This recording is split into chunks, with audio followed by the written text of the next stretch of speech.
Hey everyone, TV here to bring you some early thoughts and impressions for Avowed. This is the new single-player RPG from the folks over at Obsidian Entertainment. I put in a little over 10 hours into the actual gameplay of this one and wanted to shed some light on what I think so far.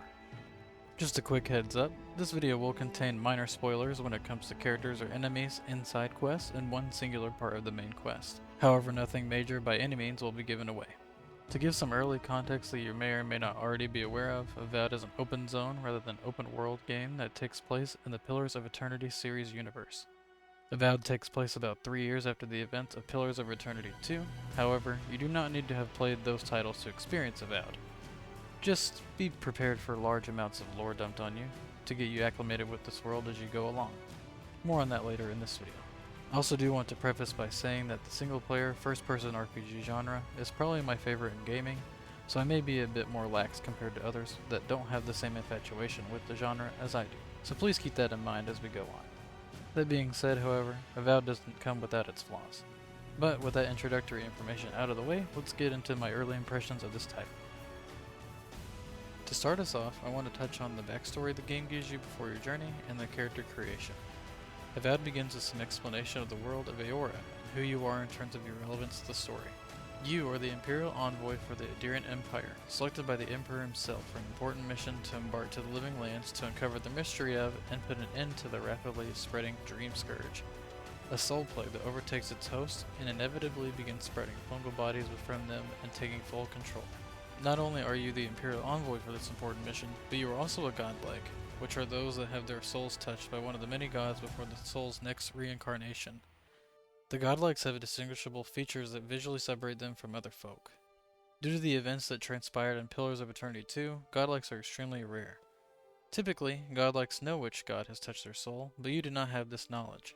Now, with that backstory out of the way, you will jump into the very detailed character creation with the option of adding godlike features and making them visible or not. Even if you would like to not have these features visible, characters in the game will still recognize you as a godlike.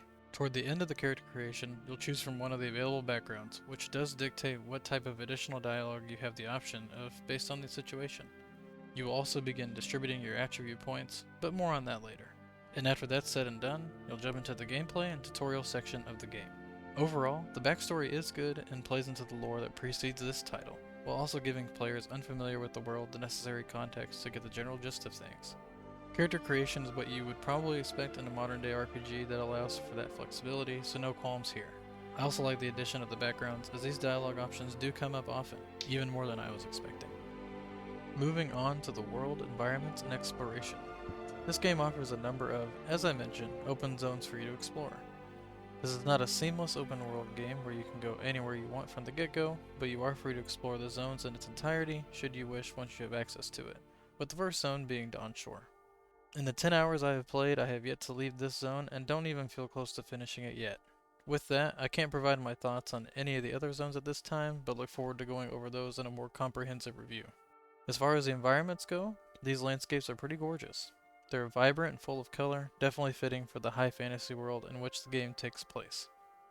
There are plenty of sights to see and places to explore, and a plethora of points of interest to visit. The game makes it fairly easy to traverse the world with plenty of fast travel markers for you to discover, and the game allows you to sprint at all times without having to use up your stamina meter outside of combat, which allows you to swiftly get across the map. As for exploration, if you are someone who looks through every nook and cranny and you try to get to any place you can, this game does reward you for doing so. This doesn't typically give you crazy armor or weapons, although I have found some pretty good gear doing so. Most times you're rewarded with additional crafting components to upgrade your gear later. You can upgrade your gear at party camps as well as cook and enchant gear, but more on that a little later. Avowed has a large focus on verticality and parkouring to get to the loot that you're after, which does add a challenge, albeit minor. As someone who participates in loot goblin behavior, this is fulfilling enough for me to feel rewarded to continue exploring everything I can. Speaking of loot, I recommend leaving the accessibility option for loot outlines to remain on, as unlike similar games in this genre, you are unable to pick up everything in this world, with only some items being able to be looted. If this option was off, I would probably get frustrated pretty quickly to figure out what's lootable and what's not. Speaking of looting, I'm not sure if it's because you are the Imperial Envoy or a godlike or both, but people just don't seem to care if you're just taking whatever you want, aka stealing. But I suppose this isn't a big deal, just something to mention. With all that being said, there is something quite annoying from my perspective with the exploration, specifically the zone map. The map has a fog of war style that only fills out parts in which you have traversed. This can make clearing the entire zone map extremely tedious, as even if you do explore things or uncover points of interest, you might still have pockets of fog on the map that are annoying for folks like me to look at. Maybe later down the line, there is a way to uncover the full map from a cartographer, but I have yet to get to that point as of this recording. Overall though, the environments and exploration are quite good, and I enjoy parkouring my way to uncover the secrets this world has to offer. Going back to the world itself, in most locations you can find a book, letter, note, or something to read that gives you insight into the lore of the world itself, information on a side quest, or an understanding of what might have taken place in the area you're in. This is definitely great if you're a reader who likes to know every detail, but isn't necessary if this doesn't interest you. Overall, pretty good looking world so far and rewarding exploration, but nothing revolutionary or groundbreaking. Now, moving right along to combat for this one. Combat in this game is fun and impactful, but can also feel quite frustrating at times. Your main focus with combat is how you leverage your attributes and skills, as well as your weapons of choice. You have the option to focus into 6 different attributes, all being pretty familiar, including Might, Constitution, Dexterity, Perception, Intellect, and Resolve. For skills, there are 3 different trees you have the option of speccing into, which are Fighter, Ranger, and Wizard, and you can jump around and select different skills from each. These skills can either be passive benefits or active skills that you can use during combat to give you an edge. These attributes and skills are imperative to crafting the build you want to pursue, but on the plus side, Avowed does allow you to respec your character's skills and attribute points with a relatively small fee of in-game currency.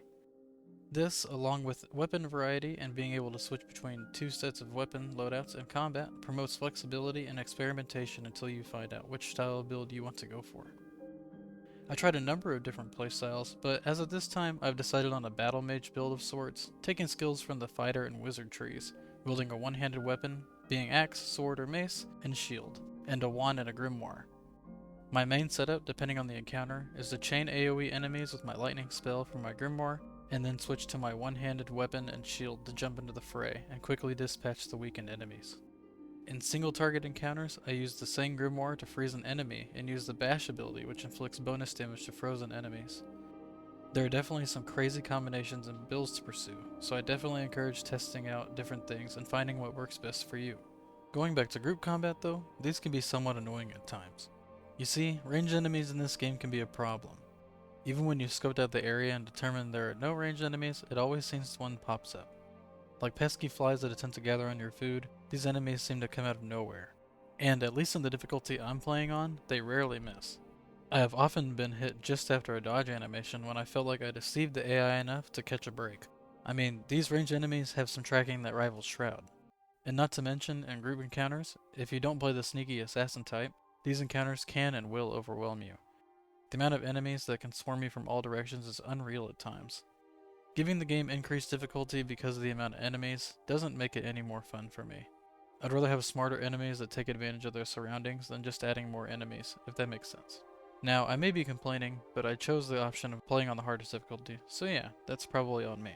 Also, there is another option that gives you a visual cue when an enemy is attacking you from places out of your vision.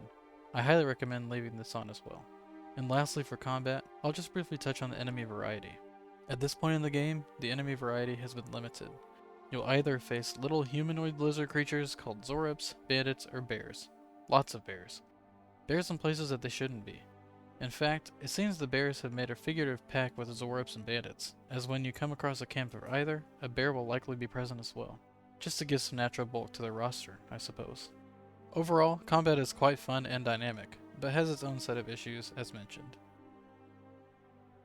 Alright, moving right into characters and dialogue.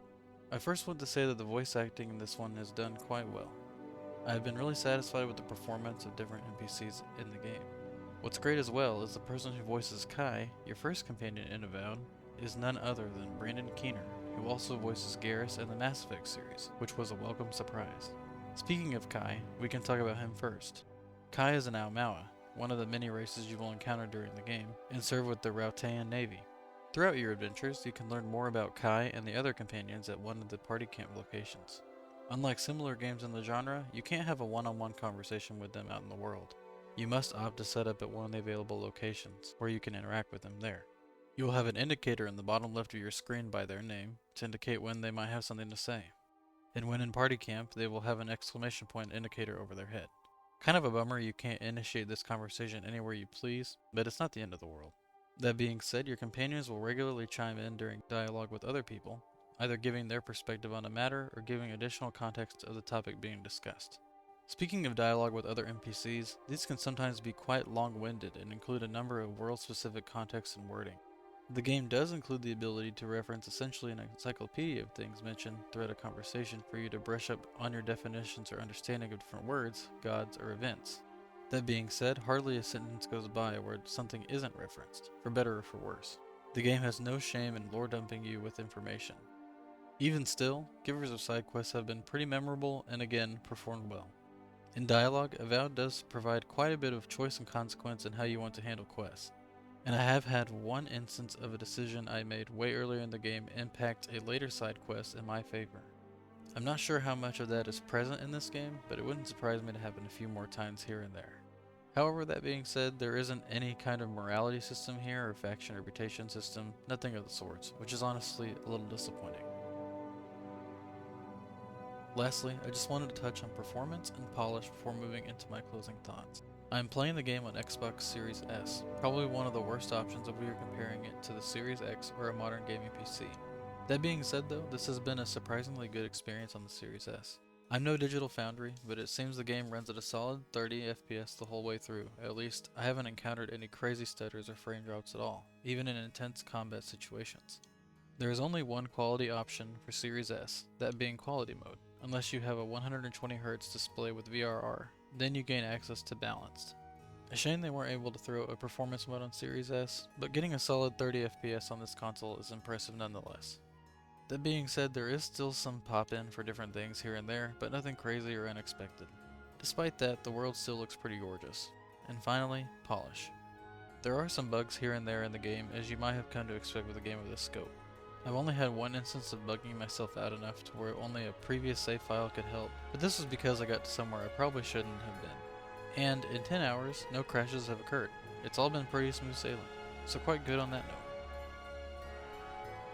Now, I just have some closing thoughts to wrap up this video. This is a fun entry into the first-person RPG genre. It's nothing revolutionary, but it's nice to get a game like this in 2025 as opposed to some of the live service and other AAA titles of the modern gaming era, so I really can't complain too much. By no means is it perfect, but it's a great time so far. Now, if you all are looking for a recommendation whether to go out and buy this right now, I have just a quick thought on that. I am playing this game because I am subscribed to Xbox Game Pass, in which Avowed is included. Unless you are a hardcore fan of this genre of game, or the Pillars of Eternity universe, or are just itching for a new high fantasy RPG experience, I don't think I would recommend spending $70 US on this game yet.